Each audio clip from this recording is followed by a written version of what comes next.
Salam keluarga seberjalan mengikut Kristus di dalam masa penghayatan Minggu-Minggu Prapaskah. Kita hari ini merenungkan tema Holiness, kekudusan. Saya bacakan di dalam firman Tuhan Efesus pasal yang pertama ayat 3 sampai ayat yang ke-6 berbunyi demikian. Terpujilah Allah dan Bapa Tuhan kita Yesus yang dalam Kristus telah mengaruniakan kepada kita segala berkat rohani dalam surga. Sebab di dalam Dia Allah telah memilih kita sebelum dunia dijadikan, supaya kita kudus dan tak bercacat di hadapannya. Dalam kasih Ia telah menentukan kita dari semula oleh Yesus Kristus untuk menjadi anak-anaknya sesuai dengan kerelaan kehendaknya.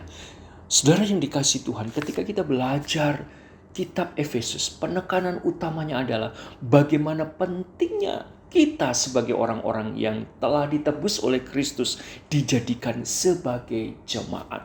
Ketika kita menjadi jemaat, ada berkat kekayaan rohani yang dibukakan melalui kebenaran kitab Efesus ini. Yang pertama, berkat di masa lalu.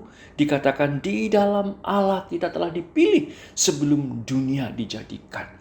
Berkat masa lalu adalah pemilihan oleh karena anugerah Allah. Bahkan kita dipanggil supaya kita hidup kudus dan tak bercacat celah di hadapannya. Saudara, ketika kita telah berada di dalam Kristus, berada dalam persekutuan dengan Kristus, jemaat di Efesus disebut sebagai orang-orang kudus. Ini adalah sebuah status di mana karya Kristus yang menguduskan mereka.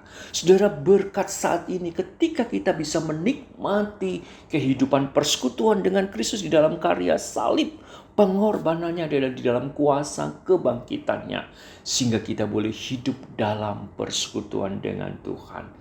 Itulah berkat jemaat saat ini. Dan berkat jemaat di masa yang akan datang adalah bersatunya saudara dan saya yang telah ditebus menjadi orang-orang kudus itu. Sehingga kita hidup dalam persekutuan yang kekal, yang sempurna dengan Kristus sebagai kepala gereja. Saudara, rahasia berkat menjadi jemaat adalah hal yang luar biasa. Saudara, ketika saudara dan saya telah ditebus oleh Kristus dan menjadi anak-anak milik kepunyaannya, saudara, kita dipimpin oleh Roh Kudus untuk menghargai dan juga meresponi kasih Allah ini untuk hidup di dalam kekudusan. Saudara, status kita sebagai orang kudus adalah karya Allah sepenuhnya oleh karena anugerah Allah. Sama seperti jemaat di Efesus, dulu mereka adalah orang-orang yang mati di dalam dosa, yang berada di dalam murka Allah. Cara hidup mereka, perilaku mereka, pikiran mereka dikuasai, ditundukkan oleh kuasa si jahat, oleh kuasa dosa, oleh kuasa kegelapan. Tetapi Kristus yang menghidupkan mereka, sehingga karya penebusannya itu memberi status hidup baru, sehingga menjadi orang-orang kudus. Saudara, ketika saudara dan saya sama seperti jemaat di Efesus memiliki status sebagai orang-orang kudus, Tuhan menghendaki agenda penebusannya adalah jelas, menjadikan kita menjadi serupa dengan Kristus, supaya dikatakan kita tidak bercacat celah, hidup kudus di dalam kehendak kebenarannya. Saudara, bagaimana kita bisa mencapainya? Tentunya ini bukan sebuah usaha dan kekuatan diri kita. Saudara, ketika kita menjadi ciptaan baru, berarti kita menjadi ciptaan di dalam karya Kristus. Modelnya adalah Kristus.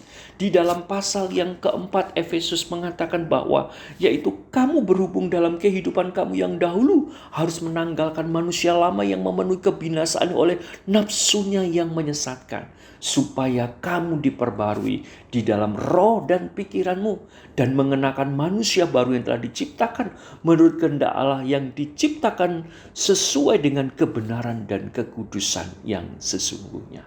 Inilah karya Kristus. Ketika kita mengenal Kristus, kita tinggal di dalam Dia, kita belajar kebenarannya. Firman Kristus itu yang menguduskan kita. Persekutuan dengan Dia memimpin kita untuk hidup di dalam kebenaran demi kebenarannya.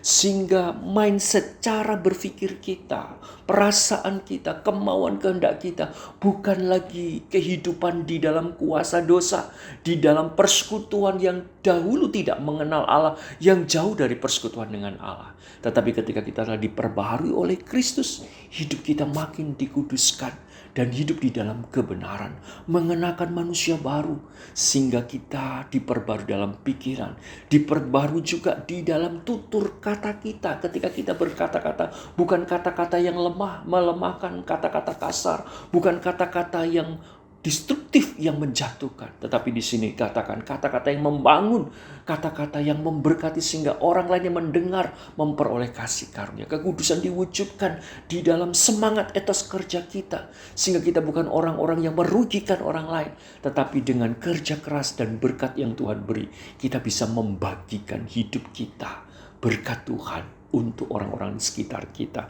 Bahkan juga di dalamnya dikatakan kita membuang segala kemarahan, membuang segala kejahatan, dan kita hidup di dalam kekudusan. Dari perilaku hidup kita, kita ramah satu dengan yang lain, kita mengasihi satu dengan yang lain, bahkan sama seperti Kristus sudah mengampuni, maka kita mengampuni. Itulah ciri-ciri hidup kekudusan sebagai jemaat Allah yang ditekankan oleh Efesus. Saudara, mari kita hidup di dalam kekudusan seperti yang Tuhan kehendaki. Kita berdoa, tolonglah kami supaya status hidup kami menjadi orang-orang kudus diwujudkan dalam perilaku hidup yang kudus, dimulai dari pembaharuan hati, pikiran, tutur kata, perbuatan, tindakan, bahkan kasih kami dan pengampunan kami. Kami meneladani Kristus yang menjadikan kami ciptaan baru. Di dalam nama Yesus kami berdoa. Amin.